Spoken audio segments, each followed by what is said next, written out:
innovation tip number 2, value-added dairy products. This I like because it's something that is quite new in Zimbabwe.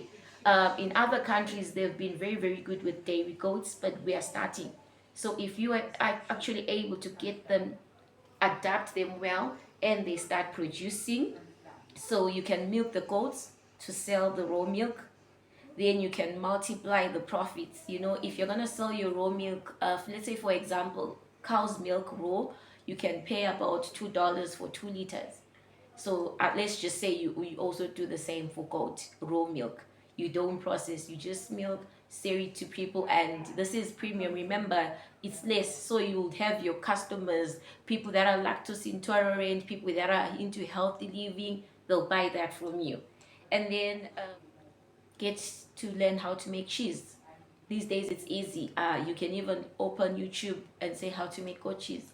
You can make it in your kitchen for starters. You don't need to get a warehouse when you are starting. Learn in your kitchen, make it in your kitchen, and then sell it soft or even aged. And you know, a goat cheese is something that's not available in the market. So you'll find that you, instead of you now selling $2 a liter, you're probably going to sell that block of cheese for $10. See, now you've now been profitable.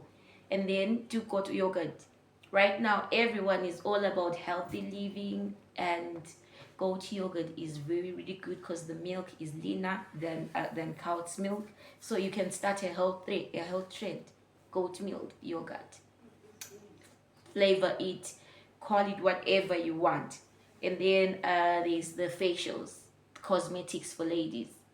Goat milk is very, very good on our skin. I think my skin is looking better than most. It's goat milk. So do cosmetics. A partner, you don't need to probably go to an engineering school. Find people that actually do the cosmetics. You supply the milk and the person uses the skill. You start a brand. Right now, if you see a lot of goat milk products, they're being imported. If you make them locally, you get to make more money, and you get to create a locally sourced brand, which you can actually even export, because now this is something being made in Zimbabwe, made in Africa, and you can also export it. And then you can do pasteurized brand. I know these days in town, when you're walking about, you hear, hey, spaghetti. It's milk that's trending. That's milk from South Africa. Imagine, everyone wants it. Why not do something like that on your goat milk? Give it a very good name, a good brand, create a good brand, make it tasty, and sell away. Now you're making money. And then with that, you can start by investing in a small pasteurizer and basic cheese making equipment. We're starting, guys.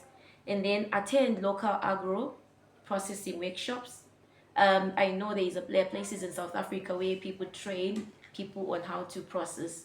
So just go online, tick, Google, get someone to teach you. But like I say, these days you've got all these tutorials that you can do online. Learn, improve from there. Sell to your family, sell to your friends at first, up until you know you're now confident. Then go out there and sell to the partner. So your tip for this one is, you can partner with cafes, you know, the fancy ones where people understand allergies, and then they start creating a trend. So if you're allergic to this, we serve your latte with goat milk, then that's a trend for you. And then you can also partner with health shops, partner with gyms, partner with supermarkets, you know, be their supplier. A tip is, maybe for raw milk, for a liter, you get with between $1 and $1.50, turned into cheese or turned into your pasteurized milk, you make more for that liter. So think about that.